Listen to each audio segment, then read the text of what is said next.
Welcome to the Microscopists, a bite-sized bio podcast, hosted by Peter O'Toole, sponsored by Zeiss Microscopy. Today on the Microscopists. Today on the Microscopists, I'm joined by Elisabeth Bick, former microbiome researcher who's turned her attention to scientific integrity. Now, she searches her base on literature and looking for duplicated or falsified images. And she discusses these on her Twitter feed at Microbiome Digest with the hashtag image forensics. So I played a game, so it's called image forensics. That's the hashtag I'm using. So they're photos from scientific papers that have been published.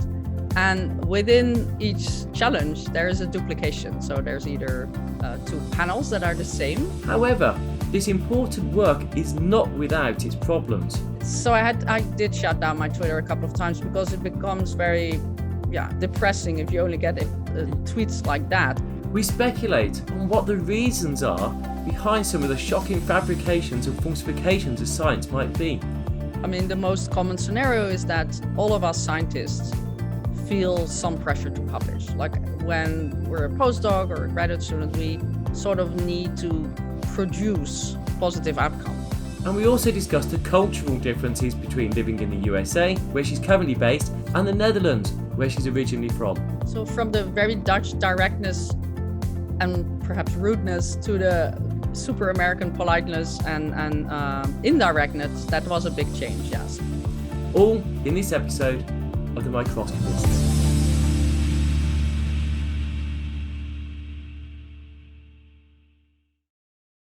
Hi, I'm Peter O'Toole from the University of York, and today on the Microscopists, I'm joined by Elisabeth Bick of the Science Integrity Digest. Elisabeth, how are you today? I'm doing swell. How are you? No, I'm really good, thank you, and thank you for joining me today.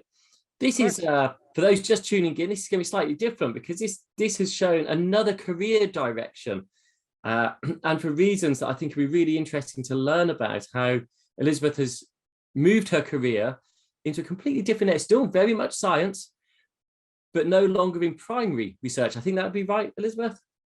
Yeah, that's right. I'm a microbiologist by training. Did my PhD in the Netherlands on microbiology. Then I worked in academia. I've worked in a hospital. Then I moved to the US, worked in academia again, worked 15 years at Stanford. Then I worked 2 years in industry. And then in the meantime, I got really interested in science integrity, specifically plagiarism and manipulation of photos. And I realized I really enjoyed that. So I quit in 2019. I quit my job. And I am now a full-time consultant, making my money by working for publishers or for universities. And I really enjoyed it. But it's a interesting career change, yes. Yeah. So, actually, just to go back, if you haven't seen Elisabeth on Twitter, do so, because if you like, Wordle or Sudokus, well, actually, I think there's a different scientific image or data challenge each day to try and find out why it's not right, as it were. And it's not always that easy to spot. No. I've had a look at some of them and gone, oh, good grief, how on earth did someone pick that out to start with and find it? Yeah, so I played a game, so it's called image forensics. That's the hashtag I'm using. So they're photos from scientific papers that have been published. And within each challenge, there is a duplication. So there's either two panels that are the same, or there's an overlap between panels, or there's a panel that has duplicated elements. So duplicated cells or duplicated gel bands, things like that. And the first person who gets the answer right, who points out where the duplication is, they can earn an emoji medal. And people love it when they get that. They're all like, oh, it's my first medal, thank you. And sometimes I hand out 2 or 3 because, some person might just say where it is and other persons have beautiful illustrations. So I'm always very generous. So sometimes there's 2 or 3 medals to be won. But people enjoy playing that game. Yeah, so it is scientific Wordle, sort of.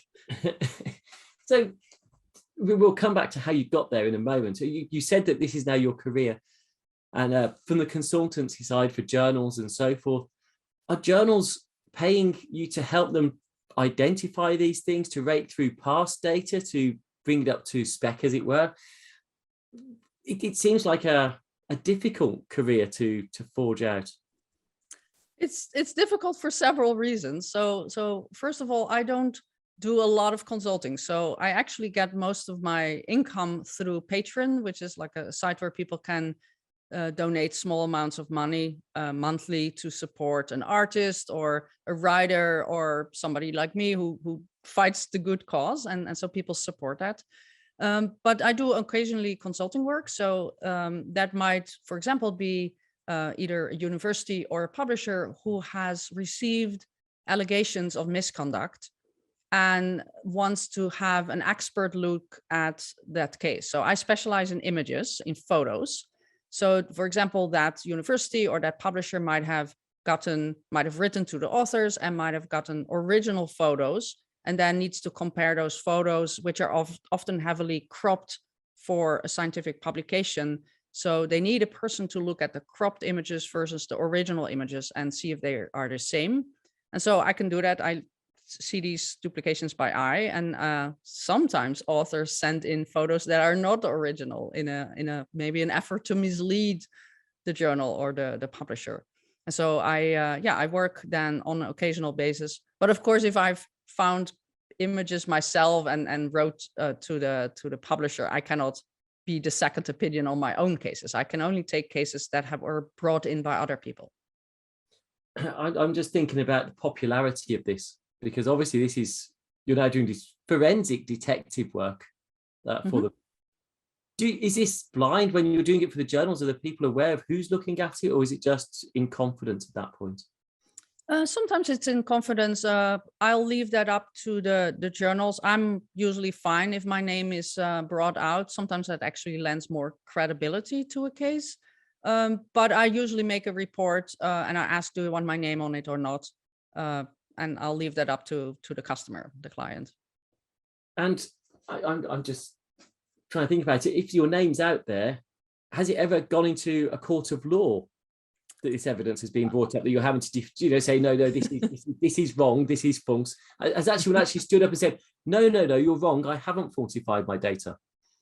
I haven't been in court yet. That might happen at some point, because obviously the work I'm doing is not making me popular. I criticize other people's work and I might indirectly accuse a person of misconduct. So yes, people are not happy with that. But there are two threats of lawsuits that I am currently have, which have not led to anything really scary yet, but they are still scary for me because I'm not backed up by a university. I'm not employed. And so this work could financially ruin me in the end. I might be 100% right, but if a person decides to sue me and I have to defend myself, especially living in the US, these things are pretty expensive. And so, but I'm willing to take that risk. So I have to sort of, threats of lawsuits. And one of them is more serious than the other. That is from a professor in France whose work I've criticized. He was actually the person who claimed that hydroxychloroquine was good for treating COVID-19 patients. So this was very early in the pandemic. He claimed he had a paper with a small amount of patients, and that paper had serious flaws. So I wrote a whole blog post about it, criticizing it. And then I found other problems in that lab's papers, many other problems. And I posted all of them online on a site called PubPeer. And every time you post something, the author of that paper will get an email. So he claims I've been harassing him, even called it cyber harassing him, because he's gotten like 90 emails through the system from papers that I've criticized. But I don't think that's cyber harassment, but this is up to a judge to decide. And so far it's only been a threat of a legal case. I haven't had any official complaint yet. So I think he's just trying to silence me by trying to make it a very serious case, threatening me. But so far I didn't let that silence me. I find it the bit that puzzles me, for universities behind him. I presume this is the institute. I presume the institute is supporting this process he's going through. But surely they would have looked at the data, and if it's that they will know it's not accurate at that point. Well, this person is the director of that institute, and he's a very powerful person. He puts his name in every paper that comes out from the institute, which is not according to the rules of scientific authorship. You should have been actively involved in and writing the paper and stuff like that. And I think he just puts his name out there. But he's like a very powerful person at that institution. So basically, he's been approving this legal case for himself, I assume. And he's also, there were also many issues with ethical approval in his papers, where, for example, there's strict rules about doing research on humans. You have to have ethical approval. And in France, your own institution cannot give that approval. And I think that's a very good rule, because of course he's approving his own research, but there are independent institutions in France that should approve these things. And many of his papers don't have the ethical approval from that independent institution, just from his own institution. So he's sort of playing by his own rules and not following the official rules of ethical research on humans in France. And that's one of the criticism I had. And I think that's a very legit criticism. But yeah, he's just threatening me with a lawsuit. Right. I just going to say, same in the UK, you have to have a human tissue agreement license to work with it. And that comes from an external, essentially government body to work. Yeah. And that's collaborating with someone to get it. At the moment, one of our biggest difficulties is getting human tissues to come into our lab to use some technology we have and then pass straight back to the user. Still, the paperwork involved is quite long. And certainly our local university must know about it, because they have to have full oversight, but also it has to go through the other sides as well. So there are lots of things in place. How stressful are you finding this? I would be really, even if you've got you can evidence everything, so everything should be okay, but it must be very stressful though. It is stressful. Yeah, I mean, I've had many sleepless nights, but also I sort of have to remind myself, if I criticize another person, for example, for apparent lack of approval for human research, the author could easily resolve that by saying, oh yeah, we didn't put it in a paper, but here's proof that we actually got ethical approval from the correct authorities. And I would love it if authors can take away my concerns by proving that I was wrong. But if an author immediately threatens with legal language, that tells me there's no real answer and I might actually be right. And luckily I have the support of the pretty much the whole scientific community. So when I was threatened with that legal case by the French doctor, there was an outpour of support for me. There were several people who started petitions to collect signatures to help me. And I just know I'm 100% right. And hopefully I will get financial support and moral support for sure from the scientific community. And that has strengthened me to keep on doing this and not step away. I sort of picture myself, this guy yelling at me and I'm like standing in front of him and not taking a step back. And because I know I'm right in having the right to raise concerns about these things. Do you regret going into this direction of work? Because you had a very successful research career going. Is there a moment you thought, gosh, I wish I'd just stayed in research, pure research? No. I really enjoy what I'm doing now. So I love doing research. And then, as you get older, you're sort of moving away from the bench. I think that's a normal thing because these tubes get, the letters become smaller, right? Almost like you're getting older, you cannot read them. As a researcher, you crawl under tables and you MacGyver things back in order. And I enjoyed all of that. But as you get older, it is a little bit more challenging to do that. So you sort of grow into a more manager or project manager or type of role. And I didn't quite enjoy that. But I enjoyed things like writing and editing and peer reviewing for sure. And but there was a moment when, so I was working at in an industry job only for 3 months, and I realized that was not, the company was fantastic. It was just not the right role for me. And I realized one day at a dinner party where I was explaining about my regular work, my paid job, and then my work as, a science detective, And I realized, wait, I'm talking way more enthusiastic about my science detective hobby than about my real work. And maybe I should just do that and quit my job. So pretty much the next day I quit my job and, gave my notice and everything. But yeah, I just felt I would be much more useful for science as an independent person, because it's much easier to criticize other people when you don't have a boss who tells you to not do that. So I like doing this and being independent. I've got to say that must have been a giant step, because again, the funding isn't sound, it's not safe, it's not secure. I guess now the patronage, it's called the format. The patron, the patron, I guess de-risks it. If you've got lots and lots, then I guess it's not so dependent on any one individual or any one funder, as it were. But that's a giant step. It is. And but having worked in industry, I also had a little bit of a financial buffer. So I knew I could quit my job and have about, let's say, a year, where I wouldn't have to worry financially. And so, and then in the meantime, the consultancy work picked up and the patron support picked up. And so, right now it's completely sustainable. So it's, I earn enough. I also ask money when I give a talk, when I get an invitation. So usually the organizing committee, the symposium or the university that wants me to give a talk about science integrity will pay for that. So I get honoraria and reimbursement for money for travel. So it all works out well. But it was a bit of a risk. But having worked in industry that, like you don't earn much in academia, but in industry, at least I had a nice income for 3 years in total. So I had built up a little bit of a buffer to do that. I'm just thinking it'd be great to have as a seminar speaker, actually, because just what you can learn from it all. So I'm just going to go back in time. We'll come back to science integrity side. What got you interested in science to start with? I just love when I was 8 or 9 or so.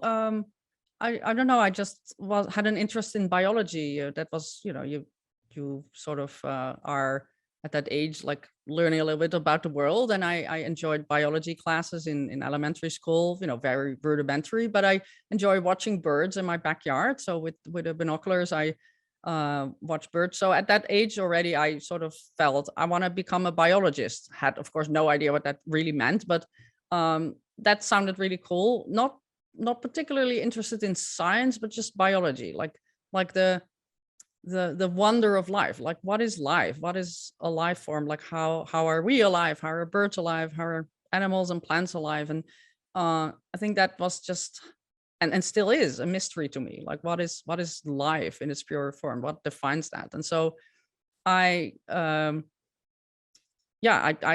around 8 years old, I wanted to become a biologist, and I sort of was interested in birds. But as I really started college, I realized I didn't really care much about birds anymore, but I really thought that microbiology was cool. And of course, all these things depend not just on your own interest, but also teachers. I feel that if you have a particular teacher, or even in college, like a particular professor who's really good at their teaching, that could spark your interest. And I happen to have a wonderful microbiology teacher, and I enjoyed those classes. I enjoyed the practical things, like being in the lab and pouring Petri dishes, and like the smell of bacteria, which grossed a lot of people out. But I sort of thought, this is really cool. Like we cannot see these little tiny organisms, but we can still see them by doing molecular biology and looking under the microscope. And molecular biology was on the rise, and DNA, and it was just all wonderful. And so you sort of roll into it. I didn't really have a good plan to become a scientist, but I enjoyed the lab work at that time really a lot. And So you went to university, did I presume in the Netherlands, your undergraduate? Yes. Yeah, Utrecht University. Yeah.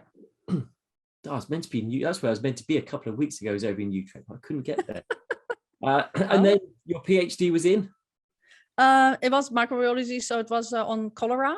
So cholera obviously is a nasty disease that develops in usually like bad hygienic circumstances. So like refugee camps, for example. There's can be often cholera outbreaks. So it gets transmitted through the fecal oral routes. You ingest a couple of cholera bacterium, and that can make a person really sick, and they can die within 24 hours, basically, of massive diarrhea. And so there was a new outbreak in Bangladesh that was caused by a cholera strain that was a very novel strain that nobody had heard of. And so I did some genetic analysis of that. And this was in 95, 96, when molecular biology was still starting. Like, you couldn't do very big sequencing project. Everything was like manual with radioactive stuff and films, and things went much slower than they would do today. But still it was a exciting time. So we did genetic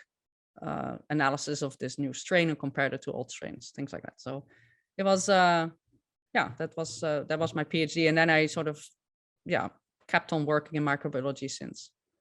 And then you headed to the States? Yeah, I moved to the States in 2001, just after September 11. Another strange time to be moving, but my husband basically had been offered a job there, and I moved with him. And I found a job at Stanford University and worked there for 15 years. Still microbiology, but not working on the bacteria that make us sick, but the bacteria that live inside our bodies, the human microbiome. So we're home to all these communities of little invisible creatures, and they help us digest our food and play roles in our health that are still, many years later, not quite well understood. But these huge communities that live inside of us are just fascinating to study. And so we spend a lot of time on that. And then later I studied dolphin microbiomes, which was also very cool, because who doesn't love dolphins, right? So I worked on, that was a project for the US Navy. So the US Navy turned out to sort of manage this group of dolphins in San Diego. And I think by now the dolphins have been retired, but it's similar to sniffing dogs, right? Like, it's animals being used because they have some unique capacity, and dolphins can make these deep dives. And so what they were trained to do is find underwater mines that were left in wartime situations, similar to cleanup of landmines. They were being used to clean up of sea mines that, if a ship touches one of these, it can explode. So they were trained not to deactivate them. Obviously, they don't have hands to do that, but to find them, to make a deep dive, report back to a human diver, yes, we found one, and then a human team can deactivate these mines. So, thinking about moving over to the US, how did you find the challenge of going from the Utrecht over to Stanford, over to US? Yeah, it's that it's a big change. Like, just moving to a different country is already, there's a lot of things you need to do, like get your driver's license again, and social security number, and open bank accounts, and get new phones, and all this, buy a house, a lot of change. But of course also a change in culture. Like, there's the way people interact with each other in the US is quite different. Like, they do a lot of this small talk, and they're very polite, and you have to, in the beginning, I had no idea, if you go to a supermarket and you were, checking out, and the cashier would say something like, "Hey, how are you today?" And I had just no idea, like, are they interested in my well-being? Like, that seemed very weird. Like, when you have to sort of learn how to respond back to that, and know it's, it's like polite little exchange, and then it's also over. Like, you don't really connect with people, but it still leaves a smile on your face if you say something nice back and forth. And in the lab, it was also very different. It felt much more individualistic. People were more working for themselves and not helping a newcomer like me in the lab that much. It was more like, okay, here's your bench, here's your project, enjoy. And I tried to install little Dutch things like a coffee break at 10 o'clock. I tried to install that, and was sometimes successful in sort of building up a little bit of a social community. But then, it was always regarded slightly strange to have a coffee break at a set time with a big group of people. But that was really a Dutch thing. But I tried to install that, and it worked for a couple of years. Okay, like I said, no, my facility, they definitely, like, the larger facility definitely used to be known for their coffee breaks. I'm not sure that was a bad thing at times, but yeah, that's for sure. It's certainly good for the team as building aspect. Yes, yeah. And yeah, I think small talk is very popular in the UK, certainly outside of London. If you walked into a shop, you'd say morning or hello, you know, Right. that's the time of day. But you're right. I spend a lot of holidays in the Netherlands, and it is far more abrupt.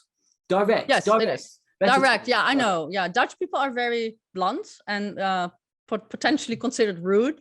And so, yeah, so from the very Dutch directness and perhaps rudeness to the super American politeness and indirectness, that was a big change. Yeah. So I think my Dutch background also makes me very good in criticizing other people's work, because that's sort of what Dutch people love to do.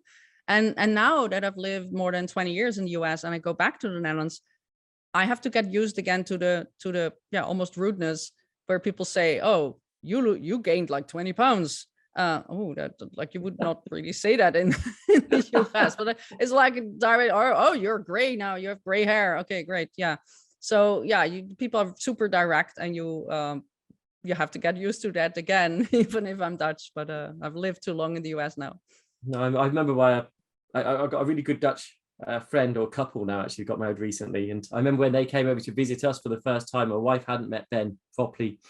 And it was like, it was like, make me a coffee now. It was just like, give me a coffee. Yeah, instead of saying, please, can I have a coffee? It was just that. Right, exactly. Yeah, the word please is not always included in our standard in our vocabulary. Yes. And she was just taken aback. She was like, this is, but yeah, but she loves Ben to bits. Once you realize just the language thing, you absolutely love Ben to bits. It's just getting to understand that cultural difference, as you say. And yeah, when you go to the US, realize they're not really interested. I guess it's a Starbucks thing, isn't it? You give your name over, or give your Starbucks name at the start. I know. I was shocked. Like why do they need to know my name? And then you realize, like, the first time you have no idea, why do they need? No, I just want my coffee. Like, they don't need my name. But then you realize it doesn't have to be your real name. It's your Starbucks name. So yeah, I'm Liz. Usually that's my. I was about to ask, what is your Starbucks name? It's Liz. Yeah. Yeah. No, I just stick to Pete. If I gave a different name, I'd forget it as soon as I walked away. Then No, yeah, it's out, and I wouldn't know it's for me. I know. I was like, oh, Gerald. Okay. So, just going back to what got you into the science integrity? Well, it's sort of a long story, but at one day, and I don't quite remember what the exact thing was, but I was reading or hearing a podcast or something about plagiarism and science integrity. And I'm like, oh, plagiarism, that's not good, obviously. I wonder if somebody ever stole a sentence I had written. So I had written a couple of years previously, I'd written this review paper. I'm like, okay, about the human microbiome. So I thought, okay, let's just take a sentence that I had written between quotes and put it into Google Scholar, and only my own paper should come up. But it didn't. Like, another paper came up, actually 2 other papers, but written by the same persons. And so somebody had stolen my sentence a couple of years after I had published my paper. And that made me mad, right? Somebody had stolen my paper. And so the work I'm doing is still tapping from that anger that I felt back then. So I was angry that somebody had stolen my sentence.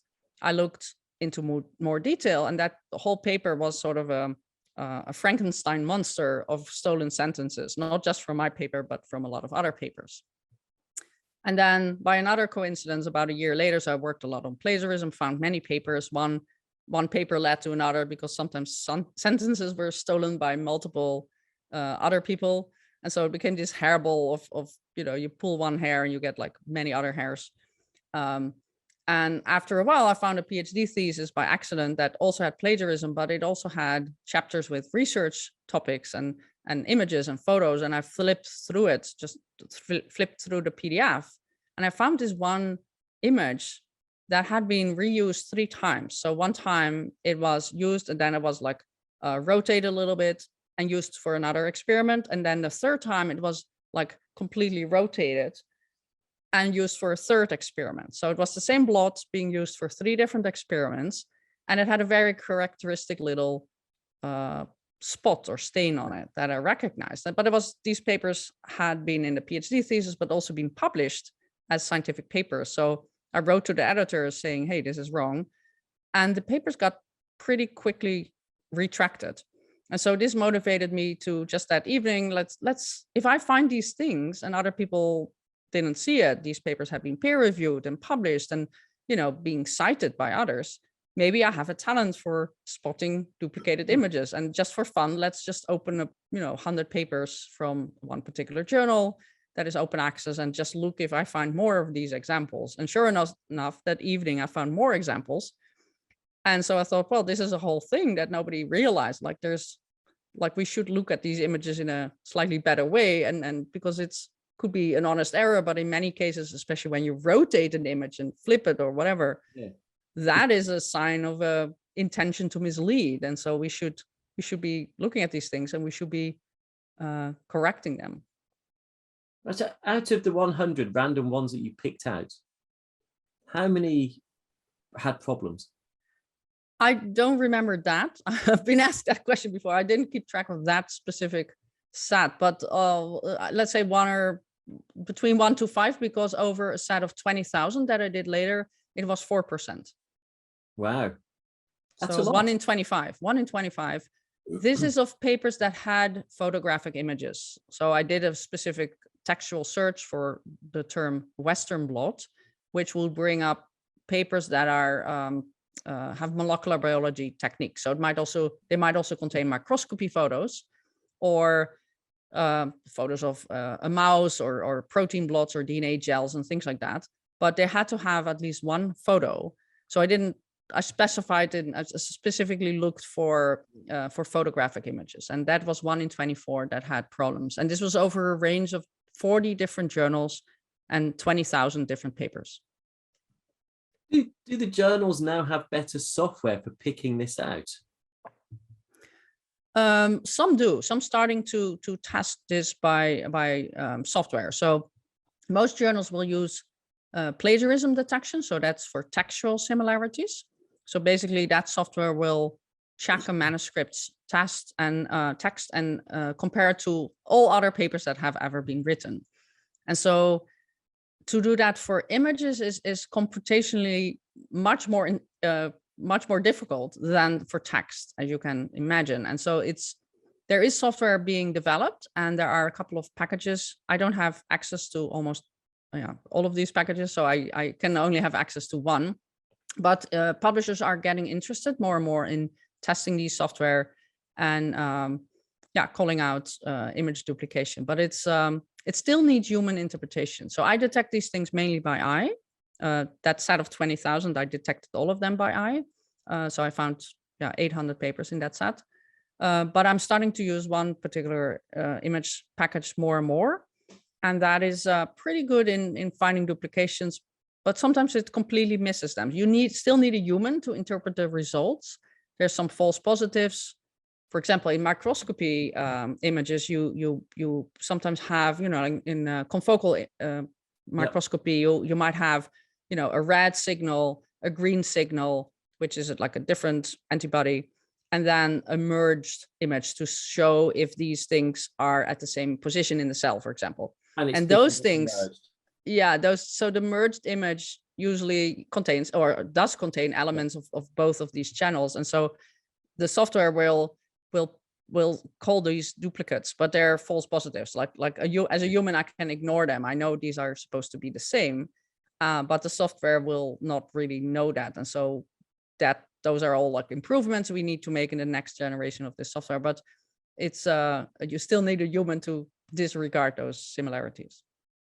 Well, yeah, I can imagine for microscopy images, if you not just to rotate, but to actually flip and rotate, right, it would make the challenge of identifying it much more challenging. Right. Yeah. The anomalies. Oh, well, actually, if you reinterpolate it as well, so then your pixels are reinvented, that would also make it more challenging, because even your outliers would take a slightly different form and shape. Right. And yeah, like sometimes I've seen images that are very similar, but they have, for example, a different focal plane, and then images can look quite different. If you like, that's usually not picked up by the software, but I just see it, and then it's hard because I see it, and then people say, but the software didn't pick it up, so you're incorrect. I'm like, well, my eyes pick it up, and I think the human eye brain combination is still quite powerful. but it's hard sometimes to be believed if the software doesn't see it. Yeah, it's just incredible that it happens. So I know I give one lecture for lots of the courses that we teach on for both confocal microscopy and flow cytometry, and it highlights fraudulent data that was picked out some years ago, not to show don't do it, but to teach them what might have been the motivation, to remind them the quality of the data and record keeping is really important. But it'd be good to hear what your thought. What do you think are the main drivers in many of these cases, why people have actually gone to the effort to be fraudulent or not gone to the effort to do the experiment? I'm not sure. Yeah, go on. What are your thoughts on this front?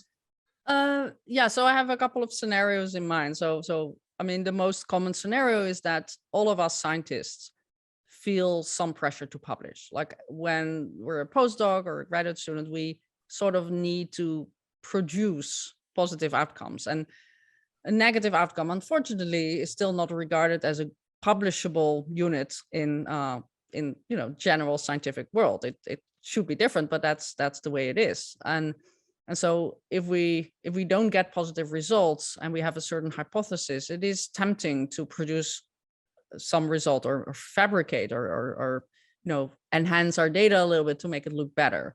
So that's sort of a general scenario, and I feel a lot of us are feel that pressure, but it's only a couple of people, hopefully, that will then actually start to cheat. But in some countries, there's very strong pressure to publish, and I'm specifically mentioning Russia and China, which are two countries that have a very strong monetary and career incentives that are much more stronger than in European countries or Northern American countries.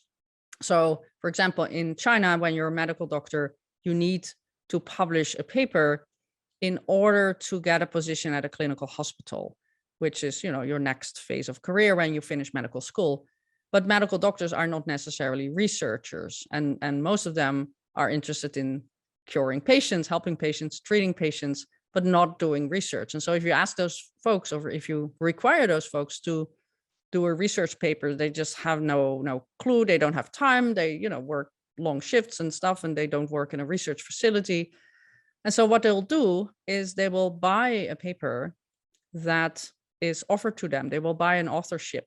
They will invest some money, and these papers are fabricated. We believe these are, so we call these paper mills. They're sort of organizations that sell fake papers to the authors who need them. And these papers are probably completely made up. The authors don't really care. They don't care about science and the pollution of science with these things. So they buy an authorship. And so that's a big current threat. But there's also individual cases. So another scenario that I'm thinking sometimes of is that of a very successful early career scientist, like a graduate student or a postdoc, who has made a beautiful discovery and published in Nature or Science, or won an award, was on national television or radio and talked about the research, and they tasted this success. And we know that success is addictive. And now this person moves on to maybe become a professor and has a slightly different career focus, and the research doesn't work as well. And I feel once you have tasted this success, you want to fulfill, all the requirements that you sort of want to keep up your game. And so you might be tempted then to tweak your results a little bit. And the third scenario or fourth scenario is that of a person who is early career scientist and who works in a lab with a bully as a professor, like a professor who has very strong feelings of how the results should be, but also has a lot of power over that graduate students. And we all feel this hierarchy, of course, in academia. We're very dependent on the senior persons to give us our letter of recommendation. This is, for example, very strong in the US. And if this young person is on a visa, on a work permit, then if in the US, for example, if you get fired by your professor, that means your visa immediately ends. Like you don't have a sponsor anymore, and you have to leave the US within 5 days. And that's a big, especially if you come to the US and do research and you have a family, young family, you suddenly have to move out of the country back to your home country, you can feel that's a huge threat if the professor might not specifically ask, Photoshop this image to get this result, but might say, I want these results by Friday, otherwise I'll find another graduate student or another postdoc. That's a big threat. And so I feel this power play is a very important scenario that can lead people to do misconduct, even though they didn't really want to, but they feel they need to.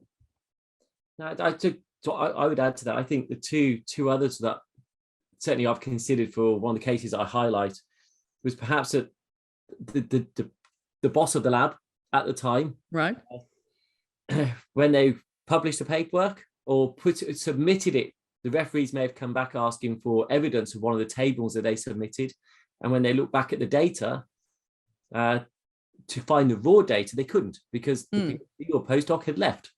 Right. And not left good documented records, which means they had to repeat the data. And although they knew what the data was going to come out with and had confidence in their staff or students, because the reagents cost a lot of money, or getting the actual cells to culture, or the human cells can be difficult. Actually, just getting 2 data sets and not all the controls, because they know what it's going to be, and then massage the controls from the control data, because it should have looked the same in the original experiment. I wonder if that's a motivation for bad record keeping, or even the quality of the data that the postdoc or PhD did in the original case. It's good enough to analyze, but never display, because it was a bit, not really up to standard. Right, a bit messy, like a crack or a stain. Yeah, no, I think those are very valid scenarios. And the 3 that I just gave, those are the 3 I give in my talk, but they're just scenarios, and there's probably many reasons that can drive people to either fabricate or falsify their results. And I think it's important to have these scenarios in mind, because it's very easy to point fingers and say, you do misconduct, and that paper, you're guilty, you should be fired. But it's very often not quite clear which of the authors was responsible for the photoshopping or the fabrication or whatever. And I want to be respectful for all of the authors. I'm not respectful for photoshopping, but I usually don't call out people. I call out the figures. When I play this game on Twitter, I try to remove labels. I'm sometimes a little bit lazy, but I don't say which paper, I don't say which author it is. I do make some exceptions, but sometimes it's just too horrible, and it's very clear because it's a set of papers who the where the problem lies. But it's it's often the senior person, I feel, who has the most responsibility. But there's a human, sad story behind each one of these cases, and that is something it's really important to keep that in mind, to remain polite and to remain worried about the problems, but not pointing fingers too much at particular persons.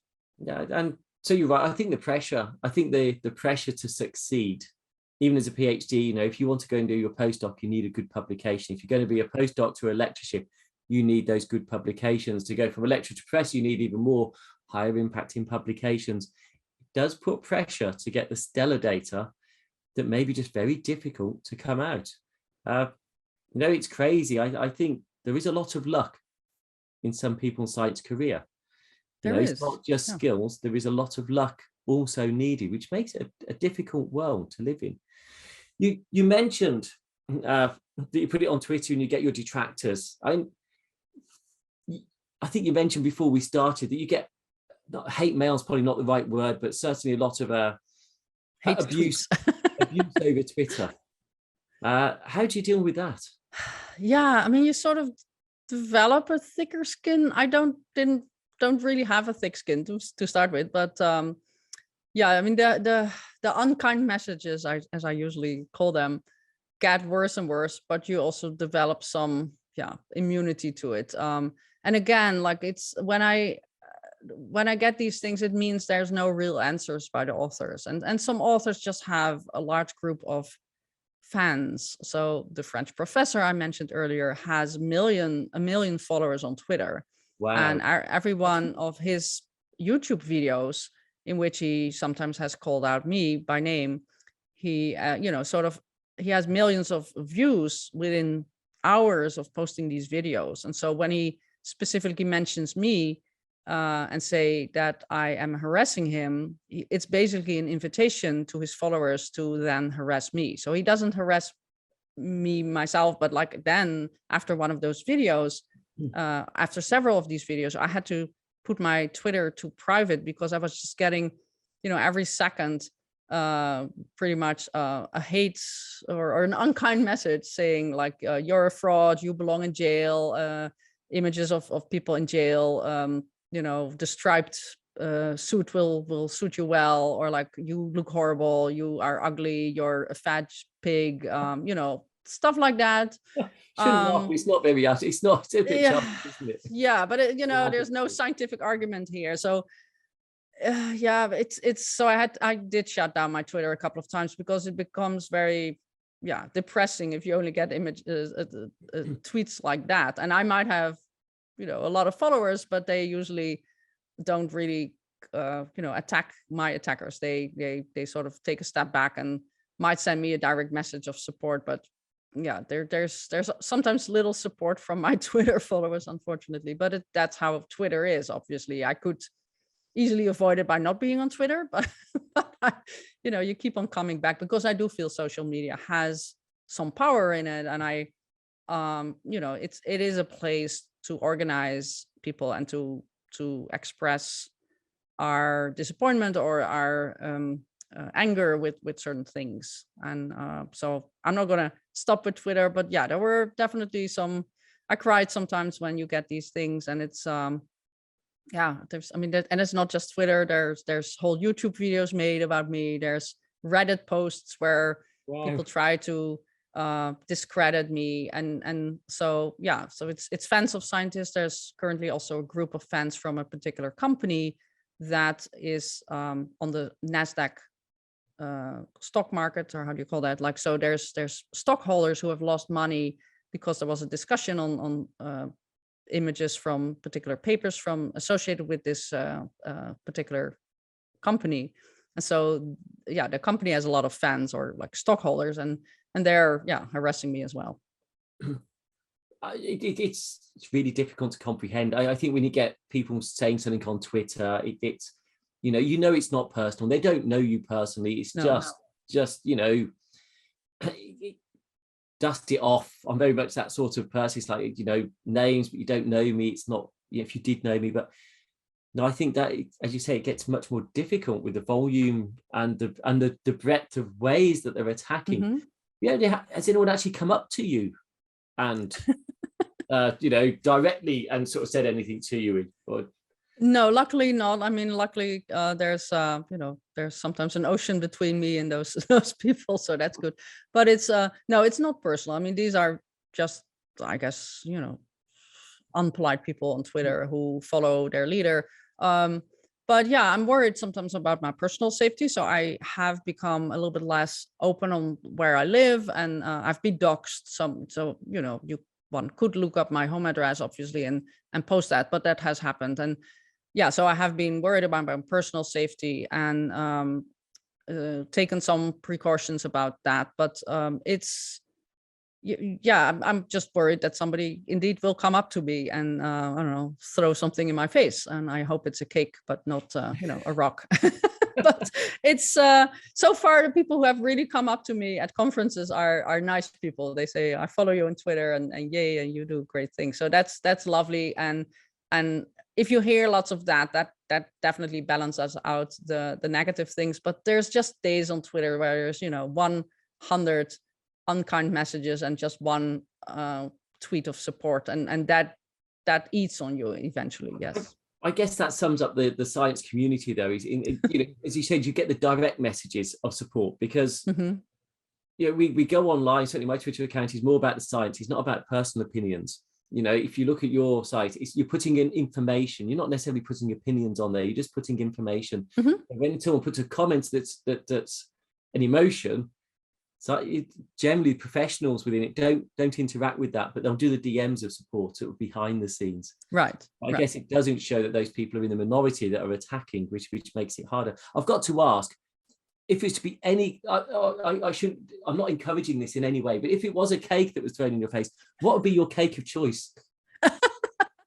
A mocha cake, for sure. I love like mocha, like coffee cake, something with lots of cream and nuts or so. Yeah. Yes. Often and tastes good at the same time. Yeah. But please, I'm not encouraging that at all. I like marzipan too. I like marzipan. The cake and take it boxed as a gift. No, just send it to me. Don't throw it in my face, please. Yeah. Yes. It's just a waste of a mocha cake. So thinking of these difficulties and stresses, what do you do outside of work to relax? I love gardening. So and not like the little gardening. I love like, pruning trees and climbing in ladders, putting in sprinklers, digging holes, stuff like that. So I have a backyard, and it is difficult actually to garden in California because there's always, we're in a drought situation, so you cannot water as much as you want. And so I'm sort of shifting towards plants that use less water, because if you only can water twice a week, as we are now, that's the current restrictions. So we can only run our sprinklers twice a week. That means that, a lot of plants cannot handle that. So coming from Europe, I try to plant hydrangeas and rhododendrons and stuff like that. And but yeah, they don't really do well in this climate. So you have to sort of switch your gardening skills to a very different set of plants. And so, I'm now into succulents and love that. So, and then I love to swim, and I so try to swim twice a week or 3 times a week. And I do Bollywood cardio fitness, which is sort of Zumba.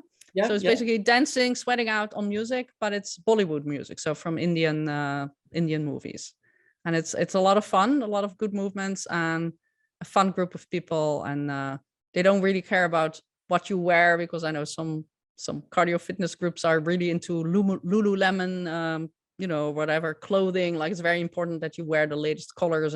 But yeah, no, this is fine. You can just do it in a t-shirt and old comfy pants, and then you're good to go. So it's a lot of sweating, a lot of fun and yelling, and yeah, I love it. That does sound actually like really good fun. Like I said, that'd be something that would tempt me into that type of exercise. And swimming, how far do you swim? Well, I'm not a good swimmer. I do like 80 laps in an hour or so. Back and forth is 2 laps then, but there must be 25 meter, not 50 meter at that. It's a 25 yard pool. Yeah. Yes. So it's a little bit. I think 25 yard is, I don't know. Is it like 23 meters? 24 meters ish. Yeah. Yeah, just over 20. I think I do 1 kilometer, I think, per hour.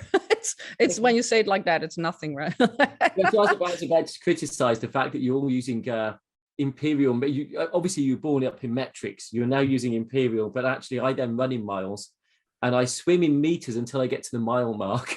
Oh, and then it becomes a mile.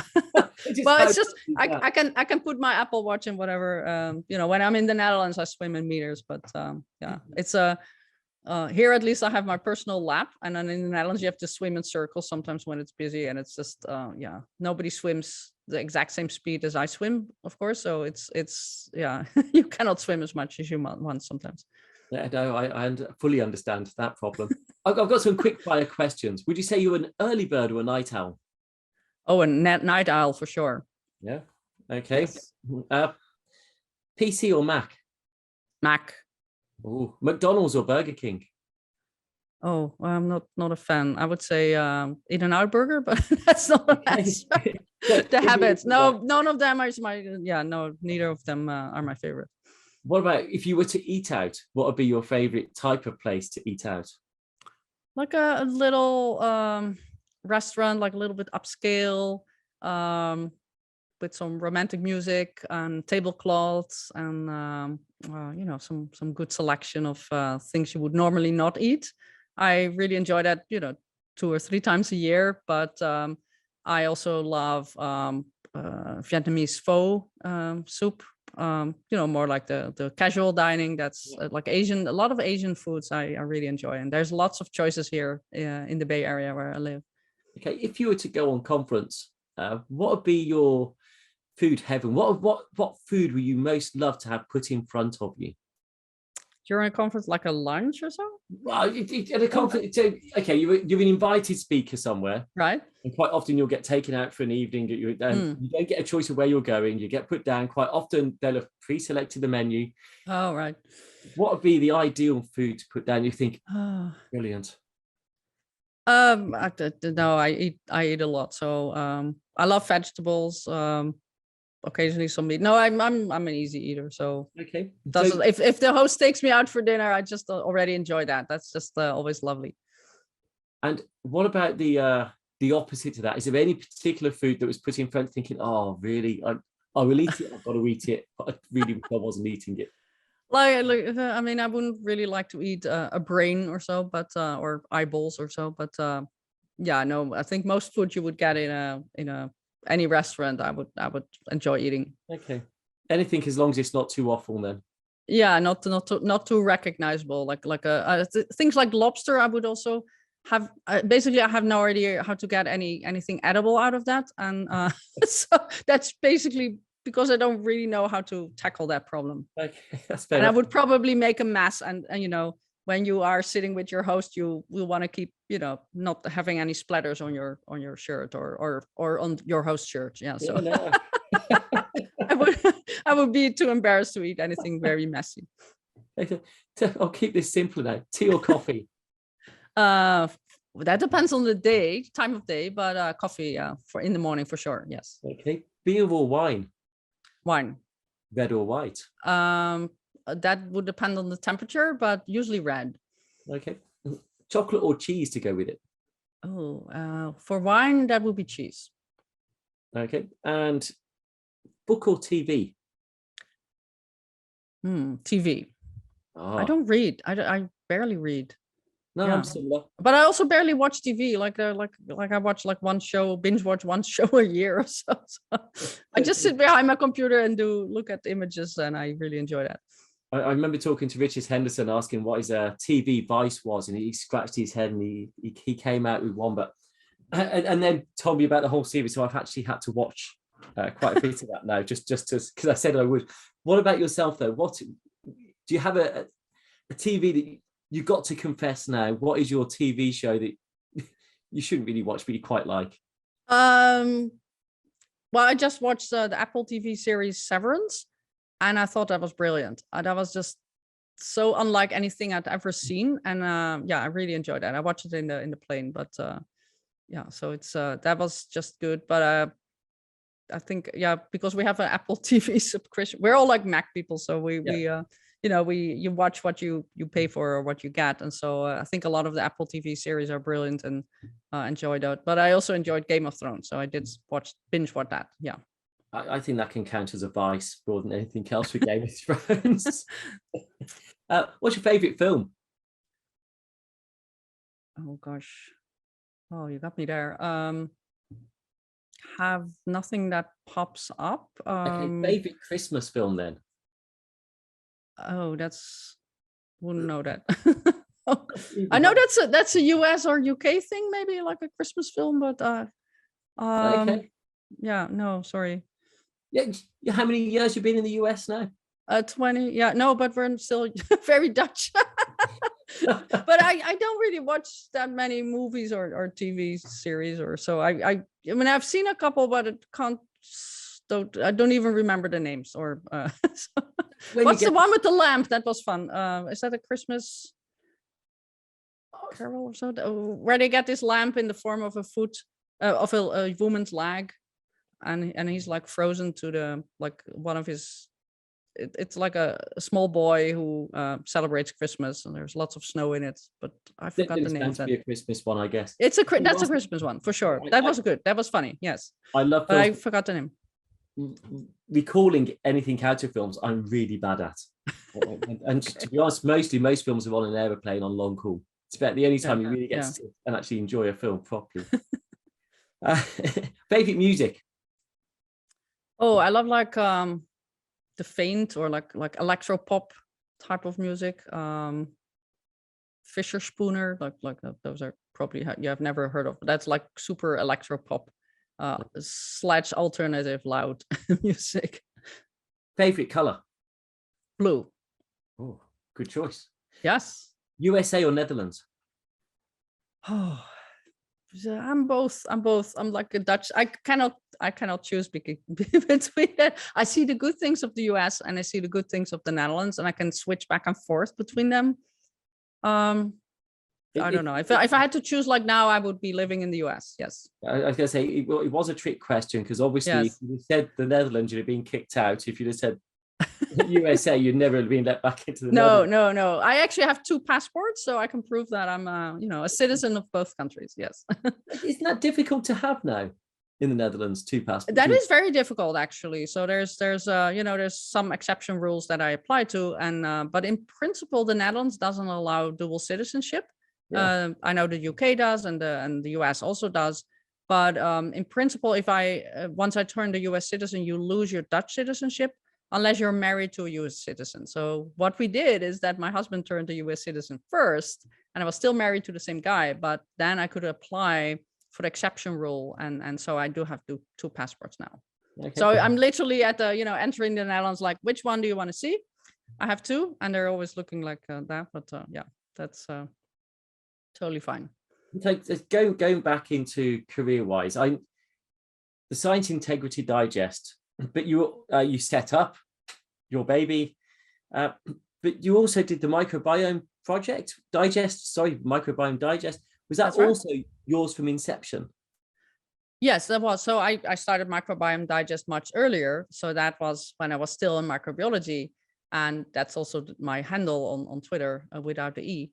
But yeah, so I set that up. So I was doing this microbiome literature email, first weekly and then later daily, to my coworkers, like, oh, here's some cool papers. I think this is a cool paper for you, Tom, or this is a cool paper for you, and sending those around. And then people said, oh, you're really picking up good papers, so maybe you should turn that into a blog and have other people see that too. So there were so many papers on the microbiome field coming out at that time. You needed somebody to curate that and sort of group it, like, this is for plant microbiologists or this is for soil microbiologists. So I did this sort of send around a daily or made it into a blog, and I bought microbiomedigest.com and set up a WordPress blog. It was all very easy, and did that on a daily basis, but it was starting to cost more and more time. So now it's being run by a team of volunteers, which is getting smaller and smaller. So I think the blog will probably phase out at some point, because I cannot pay these people, but they're doing a wonderful job. But as with any group of volunteers, it's not going to last forever. And there's other people who can curate papers as well. So but it's been running for I don't know, 7 years or so, 8 years. I think it's impressive that you have ideas, but you don't just have the ideas, you then you bring them to fruition. Yeah, that's a real skill. Well, it also helps to have a Twitter account with a nice amount of followers. So when I realized I couldn't do this anymore by myself, because it was taking 3 hours of my time every day, I thought, okay, I need a team of people. And I just posted this on Twitter, like, hey, if you are interested in a career of, let's say, science communication, or you just want to have this as a sort of a resume builder, or you want to also write blog posts and learn that, like, I have a platform, I'll have 500 views every day. So it's a small group, but it's every day. Yeah, that's still good. And so those volunteers joined because of Twitter. I just basically hired them all. But unfortunately, none of them has, or almost none of them has ever written a blog post. I thought that was also good for their career to, offer them a platform that people would be reading their blog posts, because people who are interested in science communication might use that as a jumping platform to practice your writing skills. You will all have to learn that, and it would be a nice environment. I was happy to offer feedback, but not many people actually took up on that, and they post well, it's supposed to be a daily post, but it's, I think, now once or twice a week. So I think at some point I would have to decide to to stop it, but we'll see how long it goes. I think it's still being watched 500 times a day. Maybe everything has a time, a moment in time, but right. I think you've had the ideas, and you said, yeah, thanks to your Twitter followers, you did it, but you generally, you had the product to gain the Twitter following. So, you've had to make that happen. You don't just get Twitter followers. You had to make it happen to start with, because you have to give what you were doing is of interest. It's a fact interest, and so people do follow because what you're saying, what you're putting out there is relevant. It's informative. It's important. I think it's a really good lesson for people, certainly in the earlier starts of their career. In fact, even in the twilight of their career, I would say there's still an opportunity to develop your career through this type of work and supporting either there, or if they see a different niche that isn't addressed, to go for it. And likewise, I guess if you're in your twilight of the career, just because you may be retiring out of your academic post doesn't mean you can't stop contributing.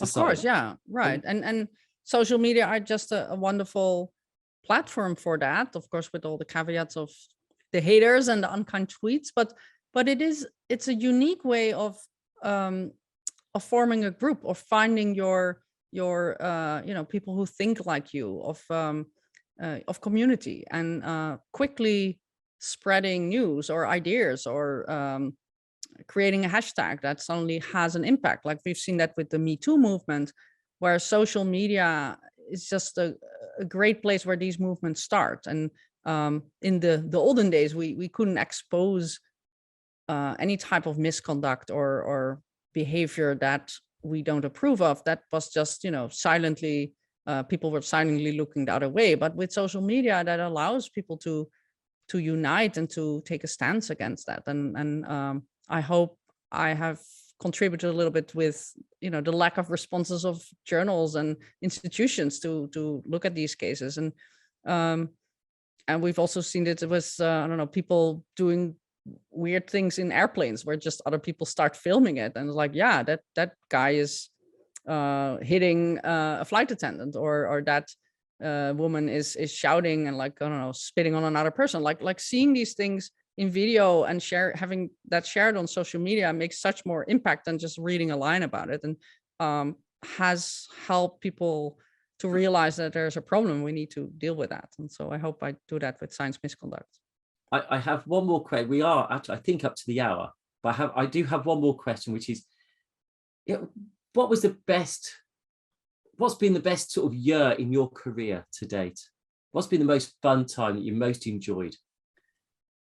Probably the first year that I quit my job and I could look at images almost full time without having to worry about doing stuff for my paid job, because I had all the freedom to work on whatever I want.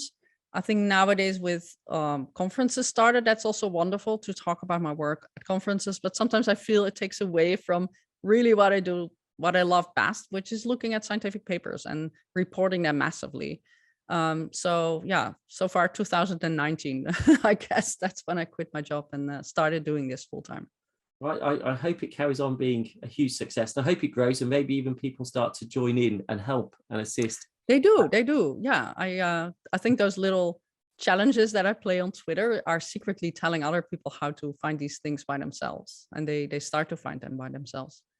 And I shamelessly now say that anyone who's watched or listened to this, actually do the unscientific thing and actually like it. So it's not all the bad press. Please do. The good comments. And so what is your Twitter handle? It's Microbiome Digest. So it's like Microbiome Digest with an E, but I had to drop the E in the middle. Yeah. Because Twitter only has, 10 letters or so. But if you search for my name, Elisabeth with an S, Bik, B-I-K, you would find me as well. There's only one person with my name, or there should be. And you should be able to find me. And so, and again, words of support are very welcomed. And I think it is true. Yes. Quite often as DMs, we're quite private individuals. We don't like to say things out publicly, but maybe sometimes we should say some support publicly. Not to get involved in any Twitter spats or anything else. Don't do that, anyone listening. But just, if there's a bit of support, put it out there and let others follow suit as well. Elisabeth, I think what you're doing is brilliant. You are so easy to talk to, and I cannot wait for the next conference that we're both at. And I'll remember it's red wine and a chocolate mocha cake. Yes. Oh, thank you so much. That would be much appreciated. It was lovely talking to you, Peter. I very much enjoyed it. Yes. Elisabeth, thank you. Thank you so much. Thank you for listening to The Microscopists, a bite-sized bio podcast sponsored by Zeiss Microscopy. To view all audio and video recordings from this series, please visit bitesizebio.com/the-microscopists.